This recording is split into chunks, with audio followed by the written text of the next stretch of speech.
This is how my boat moves in the wind. We got a storm.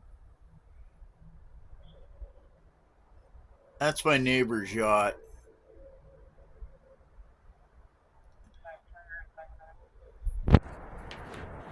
Ah,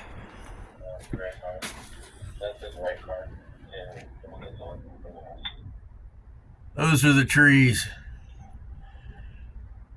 My boat weighs 35 tons and it's bouncing around.